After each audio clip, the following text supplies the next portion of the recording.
तो बहुत बहुत स्वागत है आप सभी का मेरे YouTube चैनल पर।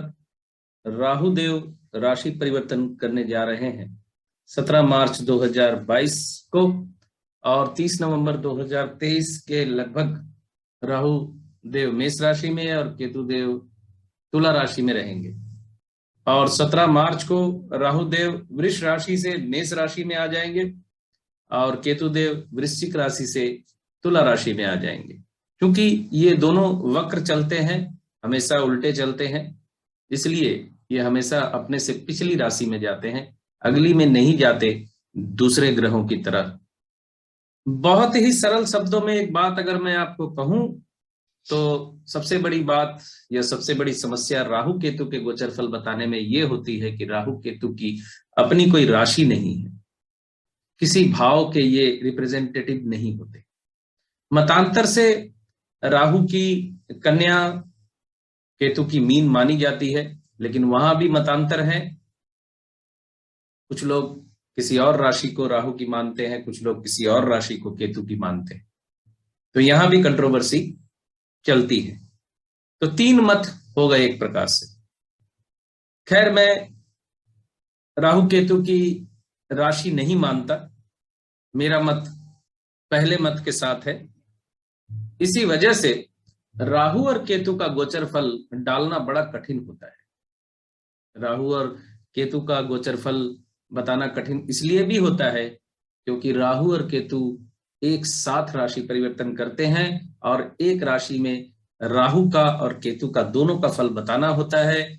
और अमूमन राहु शुभ फलदायी होता है अगर राशि में, तो केतु अशुभ फलदायी हो जाता है। बहुत कम ऐसा होता है कि राहु भी शुभ फल दे और केतु देव भी शुभ फल दे। जैसे उदाहरण के तौर पे अगर मैं कहूं कि राहु द्वादश में होगा तो अशुभ फल करेगा और केतु छठे भाव में बैठ के शुभ फल करेंगे। तो राहु और केतु दोनों एक साथ जब राशि परिवर्तन कर रहे हैं तो राहु शुभ फल करेगा, केतु अशुभ फल करेगा, या राहु अशुभ फल करेगा और केतु शुभ फल करेगा, ये दोनों एक साथ ही करेंगे। तो सबसे यक्ष प्रश्न यही हो जाता है कि फिर इस गोचर फल में जातक को फल कौन सा मिलेगा, केतु का मिलेगा या राहु का मिलेगा या दोनों का मिलेगा। तो यहां मैं कहूंगा कि फल तो दोनों का मिलता है, लेकिन किसी एक का फल थोड़ा ज्यादा मिलता है। जो लोग मुझे सालों से फॉलो कर रहे हैं वो जानते हैं इस सूत्र को कि किसका फल ज्यादा मिलता है। उस सूत्र को मैं यहां नहीं बताऊंगा, उस सूत्र को मैं यहां नहीं बताऊंगा। मैंने बहुत सूत्र बता दिए हैं YouTube पे। अब मैं कोई भी ज्योतिष का सूत्र बचाने से अपने आप को रोक रहा हूं, जानबूझ के रोक रहा हूं। राहु केतु के पिछले वीडियोस आप एक बार देख सकते हैं, जो 18 महीने पहले मैंने डाले थे। आपको पता चल जाएगा राहु या केतु में से कौन शुभ फल देगा या किसका फल ज्यादा मिलेगा। राहु को ज्योतिष में एक छाया ग्रह के रूप में जाना जाता है और राहु अपना शुभ तथा अशुभ फल बहुत तीव्रता से देता है। केतु के मामले में भी कमोबेश यही स्थिति है और उसका कारण यही है कि ट्रांजिट में दोनों एक साथ राशि बदलते हैं, 180 डिग्री पर आमने सामने होते हैं, इसलिए इसके फलों को पकड़ना कभी कभी बड़ा कठिन हो जाता है। काफी अनुभव की जरूरत होती है इनके फलों को समझने पकड़ने के लिए। जिस तरह शनि देव से डर लोगों के मन में बैठा हुआ है शनि देव के प्रति, राहु के प्रति, केतु के प्रति भी कमोबेश वैसा ही डर लोगों के मन में बैठा हुआ है। राहु को असत्यवादी, कपटी कहा जाता है, सदैव दूसरों की बुराई करने वाला, चुगली निंदा करने वाला, मुंहफट, बिना सोचे समझे बोलने वाला, परंपराओं की खिलाफत करने वाला राहु को कहा जाता है। हालांकि राहु को असुर होने के बावजूद देवता का पद प्राप्त है, क्योंकि राहु ने अमृत पान कर लिया था। इस वजह से राहु के अंदर कुछ शुभ लक्षण भी आ जाते हैं। कभी कभी कुंडली के अनुसार राहु शुभ फल भी दे देता है, लेकिन ये मान के चलिए राहु के 90% फल शुभ नहीं होते। राहु और केतु दोनों को नैऋत्य दिशा का स्वामित्व प्राप्त है।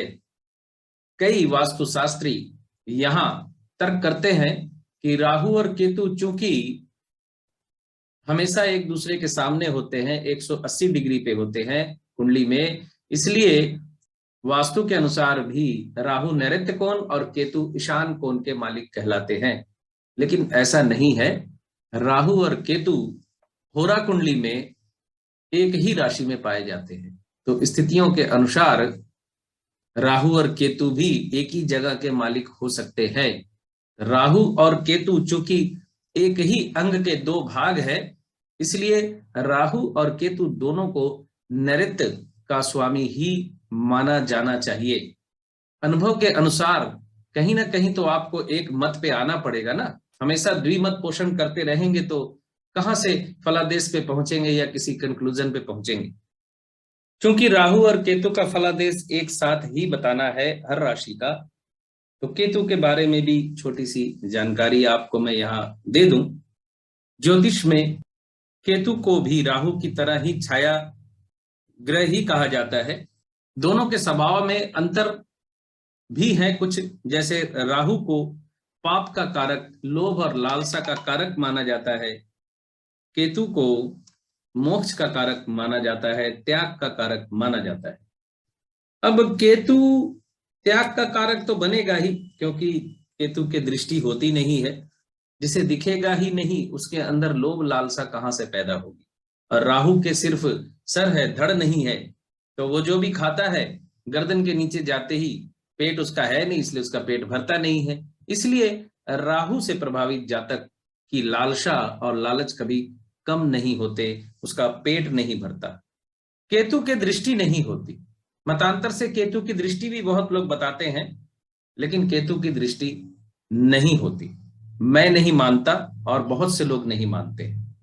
और गोचर में राहु भी 18 महीने एक राशि में रहते हैं और केतु भी 18 महीने ही एक राशि में रहते हैं। सिर्फ महादशा में ये मेल नहीं है। राहु की महादशा 18 वर्ष की होती है और केतु की महादशा 7 साल की होती है। ऐसा क्यों है, इसका कोई लॉजिक उत्तर किसी के पास नहीं। तो अब मैं राहु केतु के गोचर फल की अंतिम राशि को लेकर आपके सामने हाजिर हूं, यानी मीन राशि के जातकों के लिए राहु केतु का फल कैसा होने वाला है, इस पे चर्चा करेंगे। तो मीन राशि के जातकों के लिए राहु देव होंगे द्वितीय भाव में वाणी स्थान पर और केतु देव होंगे अष्टम भाव में। अष्टम भाव आयु और मृत्यु का भाव कहा जाता है। तो जनरल तौर पे राहु का दूसरे भाव में विचरण आप पर जो इफेक्ट करेगा वो मैं पहले आपको बता देता हूं। वाणी को प्रभावित करेगा। वाणी आपकी तल्ख होगी, आप कड़वा बोलेंगे, अपने मुंहफट नेचर पे आपको कंट्रोल रखने की जरूरत होगी। बिना सोचे समझे बोलने से बचना होगा इस गोचर के दौरान आपको। और अष्टम में केतु का गोचर, रोग वृद्धि, कष्ट में वृद्धि, मृत्यु तुल्य कष्ट। देश काल पात्र की जो मैं बात करता रहता हूं, उस हिसाब से अगर आपकी उम्र 70 से ऊपर है, 80 से ऊपर है, तो इस वक्त आप किसी न किसी अननोन बीमारी से भी ग्रसित हो सकते हैं, या किसी बीमारी को लेकर आपको बहुत ज़्यादा तकलीफ उठानी पड़ सकती है। तो ये तो राहु केतु का जनरल फल है, लेकिन मैं गोचर फल जो बताता हूँ वो कृष्णमूर्ति पद्धति के अंतर्गत बताता हूँ, तो मैं नक्षत्रों के फलों को भी इंक्लूड कर देता हूँ आपके साथ फलादेश में। इससे फलादेश में एक्यूरेसी ज़्यादा आती है। तो राहु के फलादेश को पहले हम थोड़ा सूक्ष्मता से अगर समझें, तो राहु देव का गोचर 17 मार्च 2022 से जुलाई 2022 तक स्वास्थ्य से परेशानी, शत्रुओं से परेशानी के योग बनते हैं आपको। अप्रैल मई के महीने धन लाभ आपको होगा, धन की प्राप्ति होगी, सेविंग्स में वृद्धि होगी। और मई जून के महीने में यात्राओं में वृद्धि होगी, नए योगायोग होंगे, कर्म संबंधी योगायोग होंगे, यानी काम की वजह से आपको बाहर निकलना पड़ेगा, घर से बाहर जाना पड़ेगा। और जून जुलाई के मध्य परिवार में अशांति के योग बनते हैं। माता के स्वास्थ्य को लेकर आपको चिंता सता सकती है। मकान बनाने में बहुत कष्ट का सामना करना पड़ सकता है अगर आप मकान बनाने की कोशिश कर रहे हैं तो। अगस्त 2022 से लेकर मार्च 2023 के मध्य एंसेस्ट्रल प्रॉपर्टी को लेकर तनाव, पुराना प्रेम संबंध आपके जीवन में आपके लिए परेशानियां खड़ी कर सकता है। संतान के स्वास्थ्य को लेकर चिंता सता सकती है। दाम्पत्य जीवन में आपको समस्या का सामना करना पड़ सकता है। अक्टूबर नवंबर के दौरान, नवंबर दिसंबर के दौरान व्यवसाय में वृद्धि होगी, नए व्यवसाय शुरू होंगे, नए योगायोग होंगे। दिसंबर के महीने यानी दिसंबर 2022 के आसपास आपको अकेलापन बहुत परेशान करेगा, परेशानियों में वृद्धि होगी। स्वास्थ्य को लेकर आप ज़्यादा चिंतित होंगे।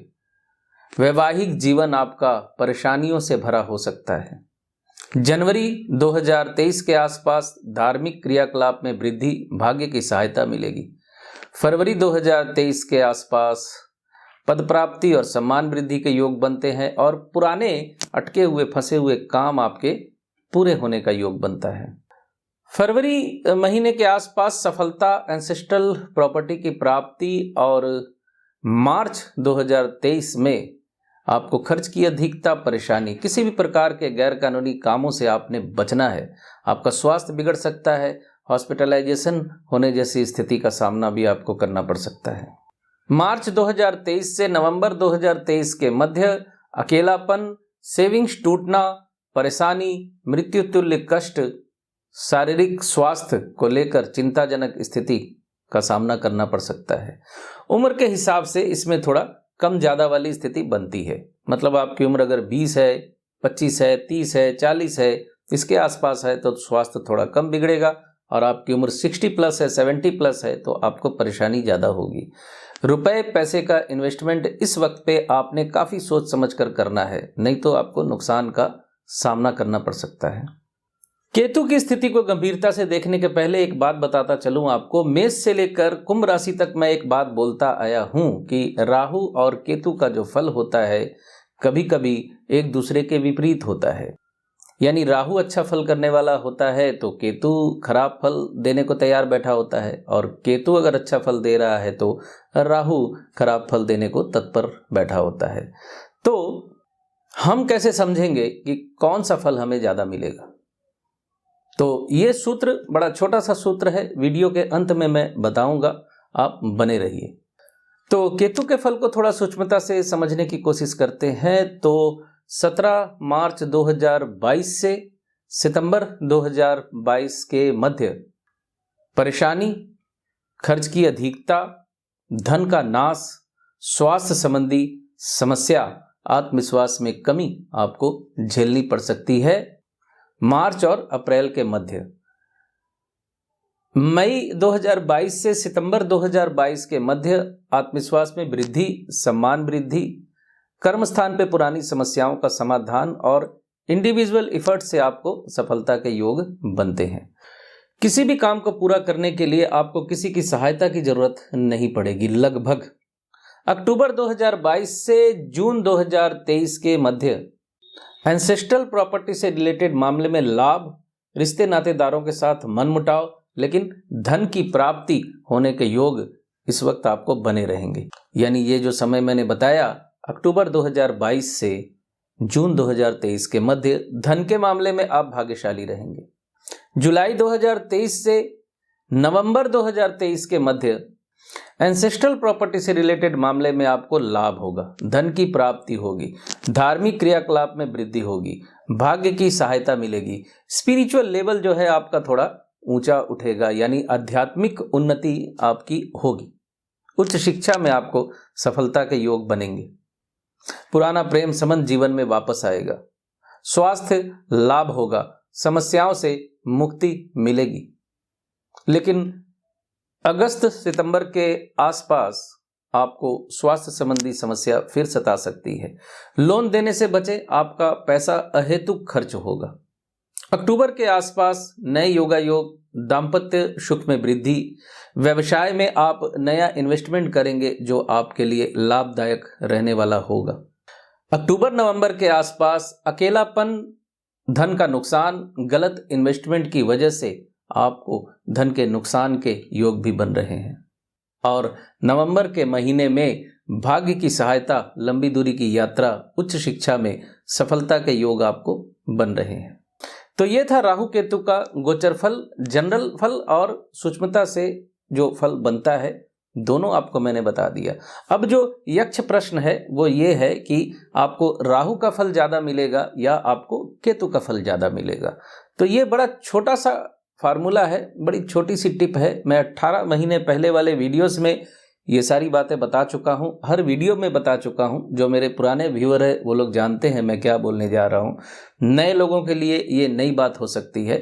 तो इस प्रोमिनेंट पॉइंट को आप समझ लें कि कुंडली में अगर, यानी जन्म कुंडली में अगर आपकी राहु की महादशा चल रही है तो राहु के फल आपको ज़्यादा मिलेंगे, और आपकी जन्म कुंडली से आपको केतु की महादशा अगर चल रही है तो केतु के फल आपको ज़्यादा मिलेंगे। अब आप इस चीज का आकलन कर लीजिए मेष से लेकर मीन राशि तक के परिप्रेक्ष्य में। यानी राहु केतु का गोचर एक साथ होता है 18 महीने के लिए। ये दोनों ग्रह एक ही राशि में बैठे रहते हैं, एक मतलब आमने सामने की राशि में। तो अमूमन ऐसा होता है कि राहु अच्छा फल दे रहा होता है तो केतु अच्छा फल नहीं दे रहा होता, और बहुत सी राशियों के लिए दोनों ग्रह ही बुरा फल देने को तैयार बैठे होते हैं। तो किसी राशि में अगर राहु अच्छा फल कर रहा है और केतु बुरा फल कर रहा है तो हमें किस ग्रह का फल अच्छा मिलेगा, इसको समझने के लिए सिंपल सी टिप मैंने आपको बता दी। सिंपल सी बात ध्यान में रखनी है कि दोनों में से दशा महादशा अंतरदशा किसकी चल रही है। अगर आप राहु और केतु की दशा अंतरदशा महादशा के बीच में बिल्कुल नहीं है तो फिर आपको ज़्यादा तकलीफ नहीं होगी, ना अच्छा फल ज़्यादा मिलेगा ना बुरा फल ज़्यादा मिलेगा। हाँ, राहु और केतु का जो गोचर फल है मिलेगा तो जरूर आपको थोड़ा बहुत, लेकिन तीव्रता से तब मिलेगा जब आपकी दशा महादशा भी राहु और केतु की होगी। और इसको थोड़ा सा और सूक्ष्मता से समझना चाहते हैं तो 18 महीने के गोचर में महादशा भले ना आए, अंतरदशा भले ना आए, लेकिन प्रत्यांतर दशाएं आती हैं। राहु की प्रत्यांतर दशा भी आएगी और केतु की प्रत्यांतर दशा भी आएगी, इसलिए फलों से आप बच नहीं सकेंगे। फल तो मिलेंगे, अच्छे और बुरे दोनों, हाँ थोड़े समय के लिए मिलेंगे। और न सिर्फ प्रत्यांतर, सूक्ष्म दशा भी आती है, और प्राण दशा तो हर 9-10 दिन के बाद आ जाती है, या 14-15 दिनों के बाद आ जाती है एक बार। तो फल मिलते जरूर हैं, लेकिन अगर महादशा चल रही है, अंतरदशा चल रही है तो फल ज्यादा तीव्रता से मिलते हैं। बस ये एक छोटा सा सूत्र है और बहुत महत्वपूर्ण सूत्र है जो मैंने आपको बताया है। अब आप इसे कितना महत्वपूर्ण समझते हैं ये आप पे भी निर्भर करता है। तो राहु केतु का गोचर फल मेष से लेकर मीन राशि तक मैंने आज संपूर्ण कर दिया। मिलते हैं अगले वीडियो में किसी और विषय को लेकर, किसी और गोचर फल को लेकर। तब तक के लिए इजाजत दीजिए। खुश रहिए, स्वस्थ रहिए।